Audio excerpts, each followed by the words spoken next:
Welcome to TradeTheMBI.com. This is John. This report is for the 1st of September, and well, we're going back and forth, but we're still continuing to move higher. I mean, you've got cyan here on the DOC, well below red, which is always a buy.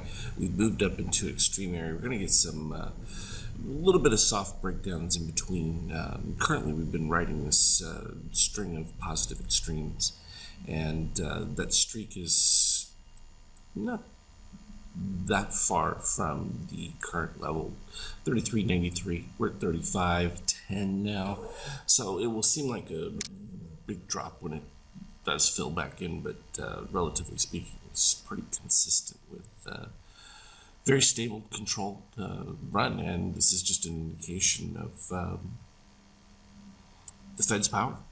There's no other way to put it. And you're not having investors trying to flee to other areas because there just isn't any return possibility anywhere else. So from a NASDAQ standpoint, even stronger.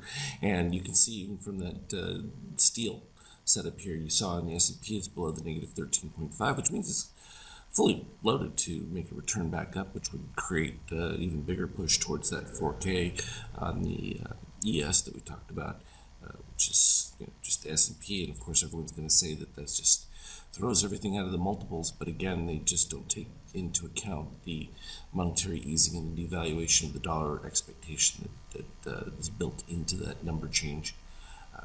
This is sort of like the equivalent of what happened, like I said, in the 70s with with inflation and what it did to housing prices and gold at that particular time. And we're seeing a very similar effect. And of course, Euro has much better prospects given the much more free range of motion of its populations despite the COVID situation.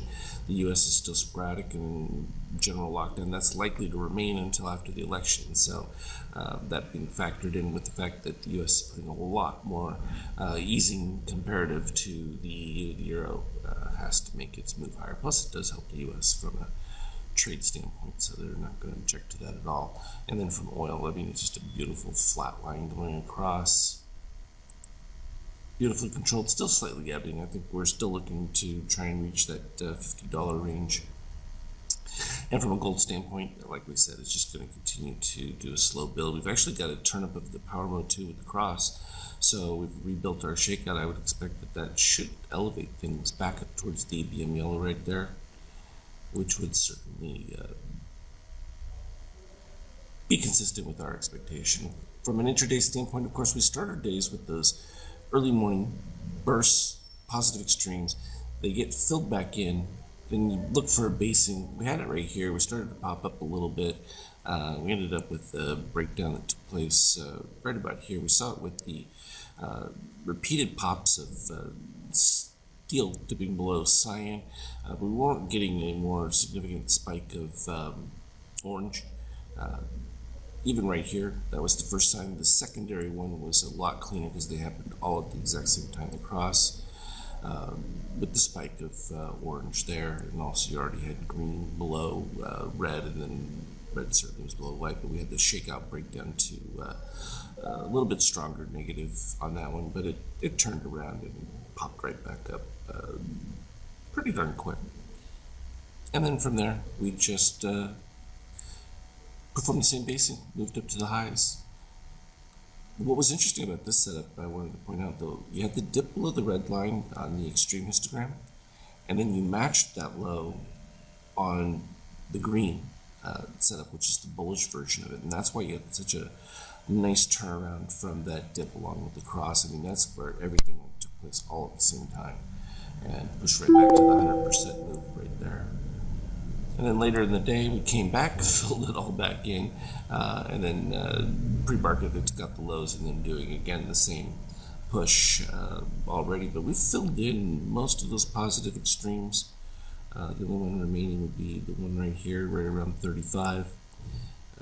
And then we had another brief one on this latest pop that took us to the highs. So we're likely to bounce around up towards those things. But all in all, the ranges are still good. And we're still getting that broad movement intraday. It's just a matter of still maintaining that bias towards the upside.